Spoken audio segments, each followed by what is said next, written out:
Hi, I'm Michelle Viengville, and I'd like to show you just some of the new map graphics in ArcGIS Pro 2.6. Creating ad hoc maps with custom graphics and text has never been so easy. To get started, let's zoom into the Galapagos Islands. The Galapagos Islands are the only place where penguins live north of the equator. So let's use the new map graphics to style and enhance this map. Using the Add Graphics Layer tool, I can insert custom graphics and text without having to build a new feature layer. Clicking here adds a new layer on my map and activates the Appearance and Graphics tabs, giving me access to the tools that I need. Now, let's highlight where penguins live on Isabella Island. I'll select my target layer and click the freehand line to sketch along the coastline. I can also style and change the symbol of my line. I would also like to add text to show that this is the Galapagos Islands.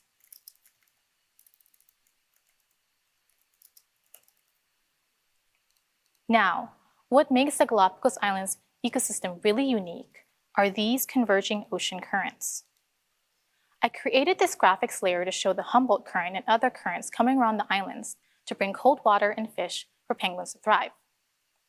Lastly, this map wouldn't be complete without one more element: the famous Galapagos penguin. These are just a few examples of how the new map graphics in ArcGIS Pro 2.6 helps you quickly enhance and style your maps. Hi, my name is Jason Camerano. Let's check out the new least squares adjustment tool utilizing the DynaAdjust least squares engine for the parcel fabric. Here we have a small subset of Harris County, Texas. On the left, we have a parcel to be subdivided, and on the right, we have a scanned plat map that contains the necessary COGO information. Once this parcel has been subdivided, a data quality check needs to be performed. And that's never been easier than with the new tool, Analyze Parcels by Least Squares Adjustment. Let's set the parcel fabric, set the analysis type, and click Run to let this tool iterate and converge within the given tolerance. While this tool is running, I'd like to point out that running a consistency check allows you to analyze your data without the need for any control points. As the tool completes, a new analysis group layer is added to the map. Now, the original fabric remains unchanged, but we can see based on the adjustment vectors that range from a fraction of an inch to just over 2 feet, how the least squares adjustment is defining the best fit for the point's positions. We can also see some bold red lines. These indicate inconsistent measurements. We can see that the distance value on the line entered is 532 feet, yet the plat says 526 feet. Correcting this mistake and rerunning the consistency check, we can see the range of movement in the adjustment vectors has been reduced to less than a foot. Now, let's check out some data from Sheboygan County, Wisconsin. Here, we've run a weighted least squares adjustment that takes into account control points to constrain that adjustment. Let's analyze one of the vectors in this data. Here we can see how that point is going to move based on the adjustment vector, and the error ellipse shows the statistical confidence region for that point's new position. These adjustment results can now be used to generate an accuracy heat map to get a clear, holistic view of the positional uncertainty of the fabric points. We can see areas of high spatial accuracy in blue, and now we can easily determine where we need more control and measurement data in the orange areas that are less spatially accurate. The new least squares adjustment tool brings a whole new level of analysis and visualization to parcel fabric spatial accuracy. Hi, it's Michelle again. I'd like to share with you the latest integration in ArcGIS. It's the ability to seamlessly interact with engineering files stored in Autodesk BIM 360. BIM 360 allows GIS professionals and designers to better collaborate with shared projects and data. Now that I'm connected, I'll refresh to ensure I have access to the most recent Autodesk projects. These are design files that have been shared with me, which include things like Civil 3D, Revit, and CAD files. Let's go ahead and download a CAD file for a new office building. Now that I have this new office building on my map, I can see details such as room numbers and assets. This same workflow can also be used to load your utility network with updated CAD designs. Let's take a look at our engineering data. This is a CAD design for a water utility network that's been managed in Civil 3D and uploaded to Autodesk BIM 360. What's really exciting about working with data in BIM 360 is that we can quickly check the status for any updates. There is a new version, so let's refresh to see the latest design file to connect the water system to the new building. I'll select refresh to see the latest updates. Notice how the pipeline now extends to the new building. Traditionally, this used to require translation and GIS professionals manually updating the network data. Now that we refresh our engineering data, we can use this design to update our utility network, giving us the ability to run a trace. I'll select a starting point to run a connected trace back to the pipe network. And this completes our design workflow from BIM 360 to ArcGIS Pro and to the utility network trace. The Autodesk BIM 360 integration ensures that engineers, designers, and GIS professionals can communicate assets in a more seamless and timely fashion. Hi, my name is Deilson da Silva. I want to introduce you to the utility network and to the new non-spatial object capabilities. Here I have a telecommunication information model that includes fiber cables, thousands of network strands, and all the necessary equipment that we use to connect houses and businesses. The challenge that many telco providers face is efficiently managing the massive amount of equipment when they all share the same location. For example, racks, shelves, ports, all of that has to flow through a traceable utility network. Let me show you how to use the new non-spatial object capabilities to help you overcome this challenge. If I select one of these fiber cables on my table view, I will see the selection on my map. Why?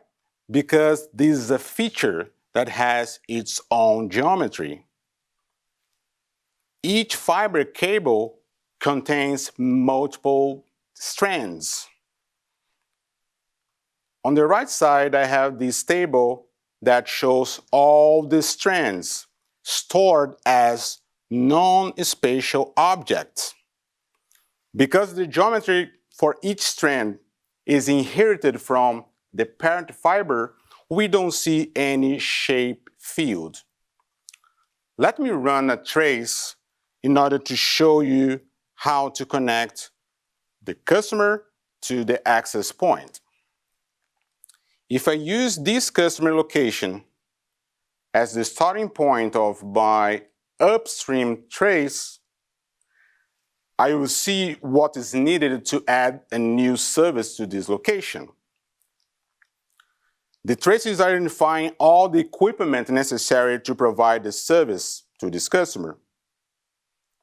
The right fiber with the right strands and the right switches to the right ports. I can also see the results of my trace on my map across the tables, and I can also see the trace results in my simple single line diagram. And if I go all the way down to the access point, I can also see the ports within the access hub diagram. The new non-spatial object capabilities allow organizations to model and perform complex analysis with a new level of details. Hi everyone, I am Ankita Bakshi, and today I'm going to show you two new geoprocessing tools, collocation analysis and spider diagrams, to help us understand if broken streetlights are related to traffic accidents at night. Here we see traffic accidents reported within a year for this neighborhood in Chicago. I want to analyze if the nighttime accidents are co-located with 311 calls for broken street lights. With these points on the map, we can see some spatial relationships between accidents and broken street lights. Here at this intersection, for example, we see an accident on July 24th and multiple reports of street lights not working in the area. Even though they're all together spatially, they are months apart in time and are likely not related. If we try to visually analyze at a scale of an entire city, it becomes next to impossible to accurately understand these relationships. The new tool in ArcGIS Pro, called co-location analysis, helps us find such relationships in space and time. I want to find where accidents are co-located with broken street lights within a distance of 100 meters and a time span of 1 week. The tool filtered out the random patterns in the data and highlighted the locations where accidents at night are statistically co-located with broken streetlights, shown in red. Let's investigate one of these locations. Here we see the tool has co-located this accident with multiple lights that were out at the same time. After identifying these co-located locations, next, I might want to assign them to the nearest maintenance facility for a quick inspection. To do that, I'm going to use another new tool called Generate Origin Destination Links, which performs distance calculations and creates spider diagrams to visualize those distances. The use of spider diagrams for spatial distribution is pervasive across many industries, including city planning, migration studies, crime, and business analysis. And these are just two of the many new analysis tools available in ArcGIS Pro. Hi, I'm Kenyon from the National Government Team, here in Washington, D.C. LocateXT is an extension for ArcGIS Pro and ArcGIS Enterprise. It's a tool that enables you to extract locations, texts, and dates from your unstructured documents. Today, we're going to be sifting through about 500 Mayan archaeological documents like this one.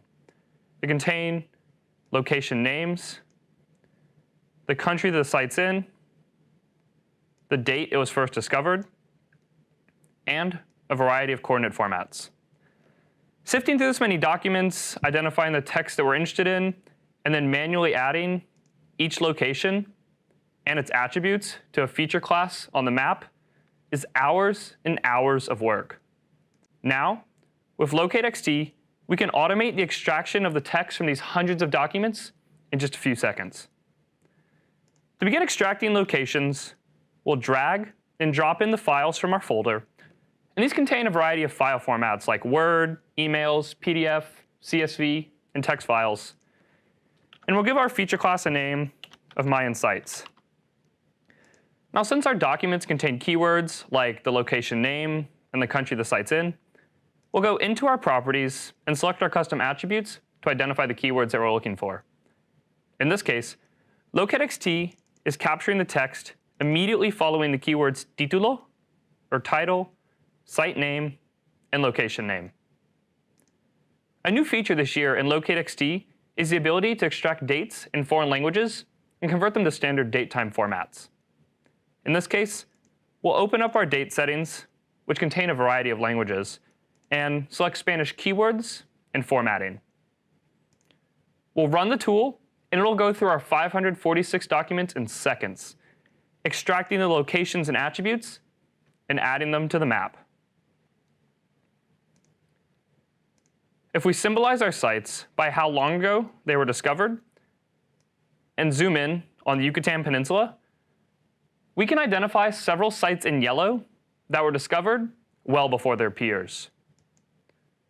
One of which is Tulum, one of the most famous archaeological sites in the world, located in Mexico, first discovered in 1581, and seen here in its source document. This is how LocateXT extracts locations, texts, and dates from your unstructured text and documents in a matter of seconds.